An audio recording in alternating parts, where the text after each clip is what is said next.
Today's the second to last day, by the way, of the Morgan Wallen Flyaway. Go see him in Vegas next month. We've got the airfare, the hotel, the tickets. Text the word SUM to 95819. So this week at the RNC, there has been a clear attempt, an effort to really humanize Donald Trump. And how much of that was already planned versus how much of that was now part of the new plans in the wake of the near assassination attempt on Saturday, I don't know. But it's one of those things that I've wanted to see for 8 years. For 8 years, I've heard from people who have met Donald Trump who have said, gosh, you meet this guy, you're going to love him. I mean, he's funny, he's genuine, he listens, he's interested, he's interesting. He lets his guard down a little bit, not a lot, but a little bit. He's more of a human being than the guy you see on TV. Never experienced it because I never met him. But that's what I've heard from people who have met him. And I always would say to them, well, why can't he just show us some of that? I mean, there's a way to show some of that to the American people without, coming off corny or soft or anything like that. You can do that. And there's been a clear attempt to bring some of that to the forefront this week at the RNC. And last night, Donald Trump's 17-year-old granddaughter, Kai, spoke at the convention. And she's a golfer. She's Don Jr.'s daughter. And she was telling stories just about her grandpa.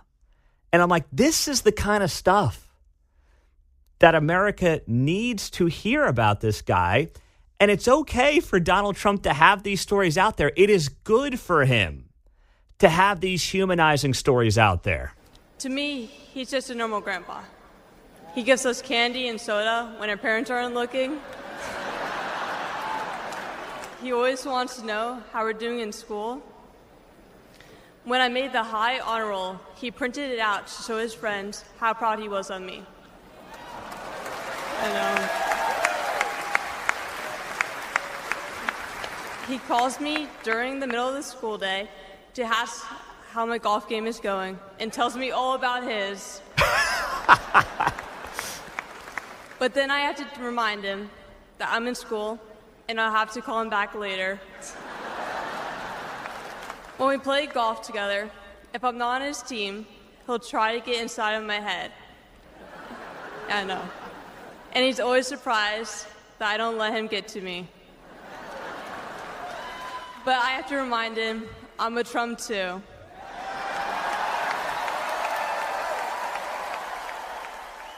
And the best part of the speech as I'm watching Donald Trump's granddaughter is his reaction.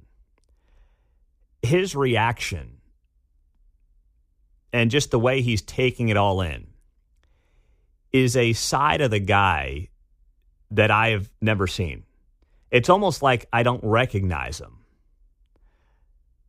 There's a sense of being at ease. There's a sense of not being on edge that Trump always kind of has. With the way he sits, the way he walks, the way he stands, the way he talks, everything about him kind of has that level of intensity. And all week long, you've seen a guy who's kind of sitting back in his chair, smiling, taking in the moment. And there's a level of comfortability, I guess you would say, that I have not seen publicly from the man. And it was on display at a tremendous level last night while his granddaughter was talking. And I just think that's the side of him that is good for him to showcase to the American people. Because we all know, he's a father, he's a grandfather, all those things. But to see that side of him, the best politicians, I believe, allow you into that part of who they are. And for some of them, it's manufactured. I didn't get that sense watching his reaction. It's a line that Dave Ramsey has used before on his show. Dave Ramsey's often said, if I knew how great being a grandparent was, I would have been nicer to their parents.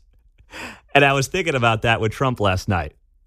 Thinking to myself, he genuinely looks thrilled watching his granddaughter at 17 years old speak to the world.